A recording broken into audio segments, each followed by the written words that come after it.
and welcome to our Digital Skills Acceleration Series. Today we're talking about understanding intent as we continue to educate you on some of the latest going on in the digital space. My name is John Panker. I'm TechTarget's Managing Director for Asia Pacific. Today I'm going to be speaking with Dave Lane, our Director of Customer Success in APAC, and Dave is going to help us understand a little bit more about the intent landscape. Our goal here is to tell you what's happening in intent, but really help you evaluate providers. So to that end, we'll be wrapping up today by giving you a list of questions that you might want to ask any potential partner before you start working with them. We're going to keep it pretty quick today. Our goal is to wrap up within 20 minutes or so. And we will also try to offer you a little bit of perspective on TechTarget's positioning in the intent space. Let me tell you a bit about our featured speaker. It's Dave Lane. He is a 10-year industry veteran. Dave has worked in various roles in customer success, client consulting, product management. He directs TechTarget's Asia Pacific customer success team. And in that role, he's assisting about 70 different TechTarget customers, all of whom are B2B tech organizations, and helping them leverage intent data to propel their activities across marketing and sales. And of course, he's got a team of client consultants who work with him. So today we're going to be presenting a bunch of FAQs directly to Dave and getting his answers. And we're going to start out with a very simple one, Dave. How do you define intent data? Yeah, I think that's a really good starting point. I think whenever we talk about intent data, I think it's important to define and look at what real purchase intent data does and should be for marketers. And overall, the way that I look at it and the way that we look at it here at TechTarget is its ability to provide you, actionable insights, right? Who's doing that research, where they're doing it, the volume.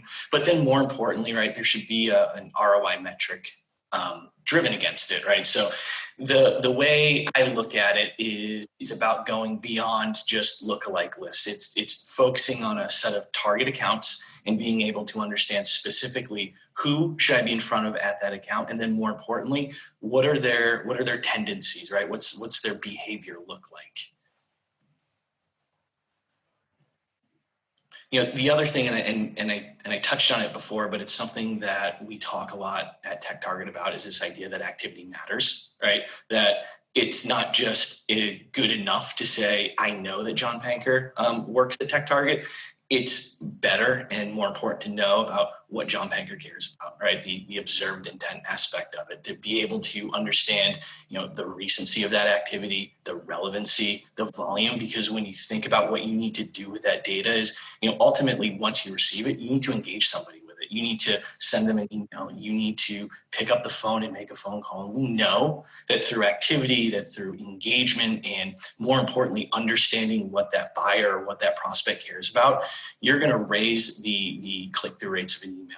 You're going to convert more opportunities. And then ultimately, right, which is what everybody wants, every marketer, every sales rep, everybody, they want to close one business. So ultimately, all of that, once you're observing that data and you're messaging and giving them relevant content, you're ultimately going to see more success when it comes down to that bottom line pipeline.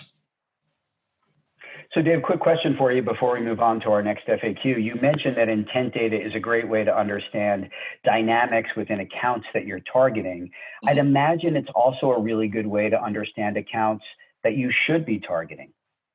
Yeah, I think so too. I think that, we as marketers sometimes just get so hyper-focused on our quote-unquote must-win accounts, right? Our MWCs or MWAs, that you lose sight of the rest of the market. So again, while you're focused on sort of the for, I guess, to borrow a baseball term, right, you're keeping your eye on the ball, so to speak, with that intent data and those contacts and accounts you want to focus on.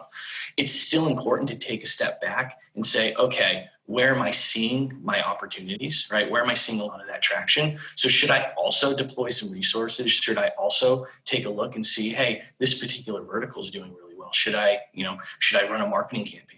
Or should I, alert the sales team that, hey, there's probably something going on here that we should be focusing on?